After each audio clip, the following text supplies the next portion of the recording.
हाँ। हेलो दोस्तों, maths master के ऑनलाइन प्लेटफॉर्म में आप सभी का स्वागत है मेरे दोस्त। हम दो क्वेश्चन लेके आए हैं।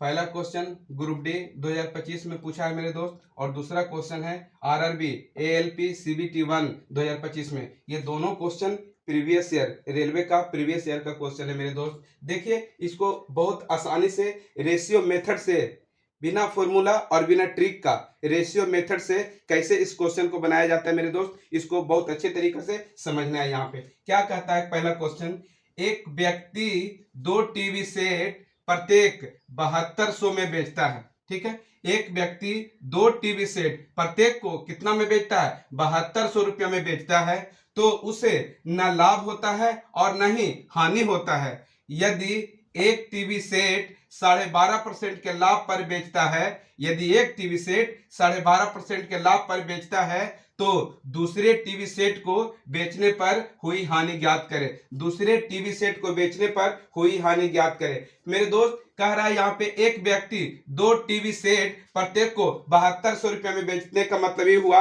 दोनों का विक्रय मूल्य क्या है, समान है। दोनों को 7200 में बेच रहा है। पहला टीवी सेट को भी 7200 में बेचा है, दूसरा टीवी सेट को भी 7200 में बेचा है, तो दोनों का विक्रय मूल्य क्या होगा, समान होगा। देखना है, हम इसको छोड़ देंगे, इसका कोई काम नहीं है मेरे दोस्त। रेशियो मेथड से बनाएंगे, इसका कोई काम नहीं है, समझना है। कह रहा है एक टीवी सेट 12.5% के लाभ पर बेचता है। पहला जो टीवी सेट है 12.5% के लाभ पे बेचता है। तो 1 मिनट यहाँ पे मेरे दोस्त देखते हैं इसका सॉल्यूशन। यहाँ सॉल्यूशन देखते हैं बढ़िया से। हम लोग क्या करेंगे, 12.5% का फ्रैक्शनल मान होता है मेरे दोस्त 1 बटा कितना, 8। 1 बटा 8 कहने का मतलब है 8 का समान है, 8 का समान है, और जिस पर 1 रुपया का क्या हुआ है, लाभ हुआ है। कह रहा 12.5% के लाभ, 8 रुपया पर 1 रुपये का लाभ हुआ है, यानी विक्रय मूल्य कितना हो गया, 9 हो गया। चलिए यहाँ पे रेशियो हम निकाल लेते हैं मेरे दोस्त। यहाँ पे निकाल लेते हैं सीपी, यहाँ पे सीपी, और यहाँ पे करते हैं एसपी। तो ये हो गया क्या चीज, आपका पहला टीवी सेट हो गया। ठीक है, पहला टीवी सेट, ये पहला टीवी सेट। कह रहा विक्रय मूल्य कितना है, 8 है, और 1 रुपया का लाभ हुआ, तो सामान बिका कितना में मेरे दोस्त, 9 में बिका। यानी इससे ही पता चला कि यहाँ पे 1 रुपया का क्या हुआ, 1 रुपया का लाभ हो गया, 1 रुपया का लाभ हो गया। अब कह रहा है दोनों का विक्रय मूल्य क्या है, समान है। दोनों का विक्रय मूल्य क्या है मेरे दोस्त, समान है। यहाँ रेशियो बढ़िया से लिख लेते हैं, 8 अनुपात कितना, 9। दोनों का विक्रय मूल्य समान, तो दूसरे टीवी सेट, दूसरा जो टीवी सेट होगा उसका विक्रय मूल्य देखते हैं मेरे दोस्त। पहले विक्रय मूल्य दोनों समान है, तो इसका विक्रय मूल्य भी कितना होना चाहिए, 9 ही होना चाहिए, 9 ही होना चाहिए। अब बताइए, दोनों को जब बेचा है तो न लाभ हुआ न हानि हुआ, तो न लाभ हानि, तो पहला पे क्या हो गया है, 1 रुपया का क्या हुआ, लाभ हुआ, तो दूसरे पर 1 रुपया का हानि होने चाहिए मेरे दोस्त। तो यहाँ पे क्रय मूल्य कितना हो जाएगा, क्रय मूल्य हो जाएगा कितना, 10 हो जाएगा। यहाँ पे क्रय मूल्य कितना, 10। तो आप देखिए,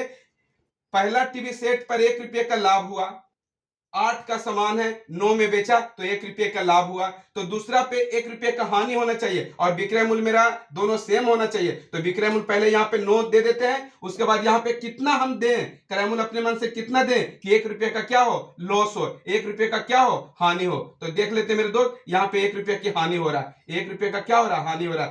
पहला टीवी सेट पे 1 रुपये का लाभ हो रहा है, और दूसरे टीवी सेट पे रेशियो में 1 रुपये का क्या हो रहा है, हानि हो रहा है। तो कह सकते हैं कि ना लाभ हो रहा ना हानि हो रहा, और विक्रय मूल्य दोनों का क्या है, समान है। जो क्वेश्चन में बोला है प्रत्येक को 7200 रुपया में बेचा है, तो दोनों का विक्रय मूल्य समान, तो रेशियो में हम लोग समान कर लेते हैं। अब बताइए, कह रहा है दूसरे टीवी सेट पर दूसरे टीवी सेट को बेचने पर हुई हानि।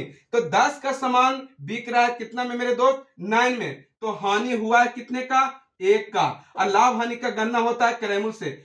हानि हो गया 1 का, किस पर, 10 पे। हानि हो गया 1 कितना से, 10 से, और प्रतिशत में बदलने के लिए कितना से गुना करना पड़ता है मेरे दोस्त, 100% से। तो ये 0 से 0 क्या हो गया, कैंसिल। तो हम कह सकते हैं, यहाँ पे कह सकते हैं कि हानि प्रतिशत, यहाँ पे हानि प्रतिशत कितना हो गया, 10%, 10% हो गया, जो कि ऑप्शन नंबर मेरा किस में है, ऑप्शन नंबर मेरा डी में है, ऑप्शन नंबर मेरा डी है।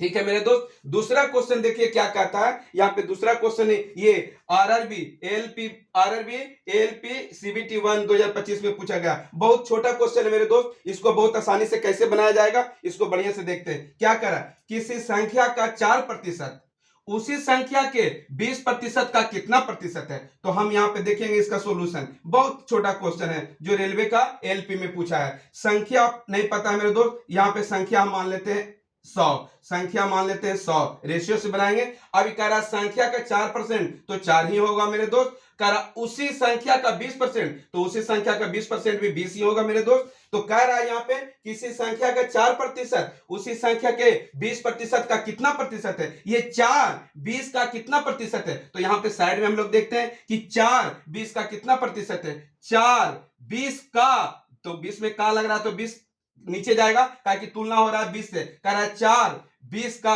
कितना प्रतिशत है। अब प्रतिशत निकालने के लिए कितना से गुना, 100% से गुना। तो यहाँ पे मेरे दोस्त 20 पचे कितना 100, 20 पचे 100, अब 5 चौ कितना 20, 5 चौ कितना 20। तो यहाँ हो जाएगा कितना परसेंट, 20%। यहाँ कितना मेरा हो जाएगा 20%, जो कि ऑप्शन किस में मिल रहा है मेरे दोस्त, option number D. Option number D मेरे प्रश्न का राइट आंसर होगा। ऑप्शन नंबर डी मेरे प्रश्न का राइट आंसर होगा। अगर वीडियो अच्छे लगे मेरे दोस्त तो सब्सक्राइब कीजिए, लाइक कीजिए एंड शेयर कीजिए। Thank you.